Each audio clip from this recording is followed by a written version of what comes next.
Bonjour, bienvenue dans Français tout inclus. Je t'invite tout de suite à t'abonner à ma chaîne pour avoir des nouvelles des futures vidéos que je publierai sur YouTube.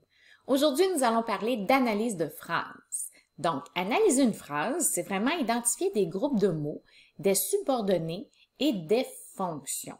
Ça sert à quoi? Ça sert à bien accorder les mots, à les placer aux bons endroits, à ajouter des virgules ou à enlever des virgules de trop dans notre phrase, à ajouter ou enlever des mots si on en a de trop, et à s'assurer que la phrase reste cohérente, donc claire. Tu dois retenir ceci. Une phrase a deux parties principales, soit le groupe sujet et le groupe du verbe prédicat.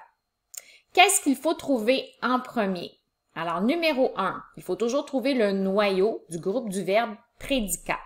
C'est vraiment le verbe conjugué principal dans ta phrase.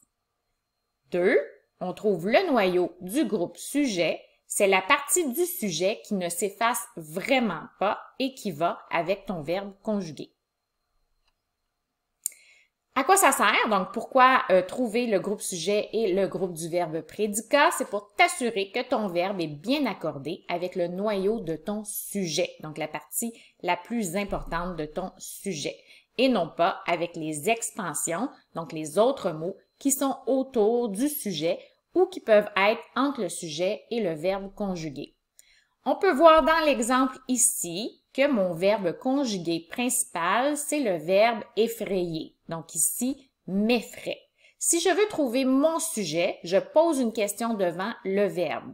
Je vais dire « Qu'est-ce qui m'effraie? » Je trouve toute la réponse à cette question. Ici, c'est les pouvoirs de mon frère.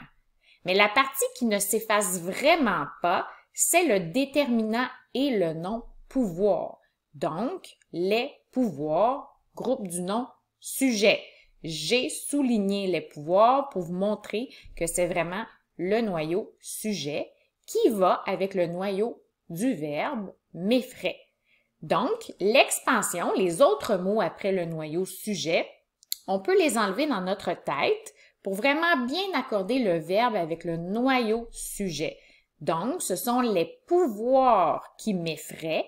C'est pourquoi je vais mettre le verbe au pluriel avec ENT et je n'accorde pas mon verbe ici avec l'expansion frère à gauche qui est au singulier. Qu'est-ce qu'on trouve ensuite après le noyau sujet et le verbe conjugué principal? On va trouver les expansions, donc les autres mots, autour de mon noyau sujet et de mon noyau prédicat qui est mon verbe conjugué. Donc, s'il y en a, évidemment.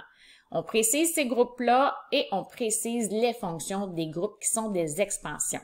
Donc, dans une phrase, important à retenir, il peut y avoir une ou plusieurs expansions.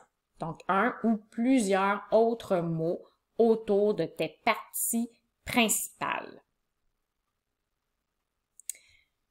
Donc, pourquoi? C'est pour t'assurer que tes expansions sont placées aux bons endroits que tu dois trouver ces expansions-là. Donc, tu dois t'assurer que toutes les expansions sont cohérentes en lien avec les noyaux. Ça te permettra aussi de t'assurer que tu places tes virgules aux bons endroits ou d'en enlever si tu en as de trop.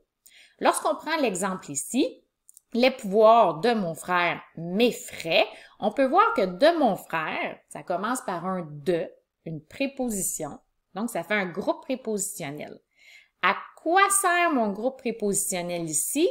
Il sert à donner plus d'informations sur le nom pouvoir à gauche. Donc, on ne peut pas le placer ailleurs. Il doit vraiment rester avec le nom pouvoir. Et c'est pour ça qu'on dit que c'est une expansion, parce que ce sont des mots de plus qui vont avec le noyau sujet. Qu'est-ce qu'on trouve ensuite? On va trouver les compléments de phrases, donc les parties, les groupes de mots ou les subordonnés compléments de phrases qui se déplacent et qui s'effacent. Tu as d'ailleurs une vidéo sur ma chaîne sur les compléments de phrases pour bien les reconnaître et aussi réussir à identifier des compléments de phrases de façon claire. Donc, dans une phrase, il peut y avoir un ou plusieurs compléments de phrases. Ça sert à quoi? Donc, on s'assure de placer surtout nos virgules aux bons endroits ou enlever les virgules de trop. Si dans mon exemple ici, j'ai écrit « Hier, virgule, les pouvoirs de mon frère m'ont effrayé », hier, c'est un complément de phrase qui se déplace et qui s'efface dans ma phrase. C'est un groupe de l'adverbe. Si on cherche dans le dictionnaire, on nous dit que hier est un adverbe. Donc, ça fait un groupe de l'adverbe. Sa fonction, complément de phrase, dit que c'est un groupe qui se déplace et qui s'efface.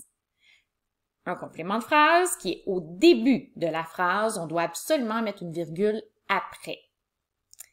Plus loin, on voit que le complément de phrase hier est au milieu.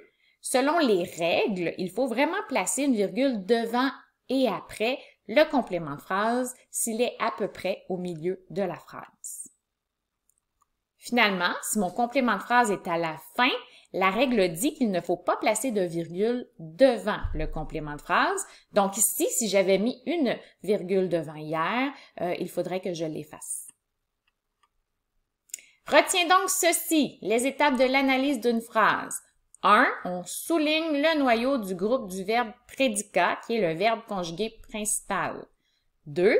On souligne le noyau du groupe sujet, qui est la partie qui ne s'efface pas dans ma phrase, dans mon groupe sujet. 3. On identifie les expansions de mes noyaux, donc les autres mots autour. On indique quels sont leurs groupes et leurs fonctions. 4. On met tous les compléments de phrase entre parenthèses idéalement parce que ce sont des groupes facultatifs qui se déplacent et qui s'effacent. Après, on place les virgules aux bons endroits. La tâche aujourd'hui, dans les phrases suivantes, applique toutes les étapes apprises dans cette vidéo. Je te lis la partie de mon histoire que j'ai rédigée. Alors, dans quelques heures, des flammes brûlantes dévoreront toute la maison. Mon frère deviendra mon ennemi. Si tu as besoin d'aide pour cette tâche, tu peux te rendre sur mon blog françaistoutinclus.ca. Aime cette vidéo si elle t'a aidé, sinon tu peux t'abonner à ma chaîne et on se voit très bientôt pour une autre vidéo.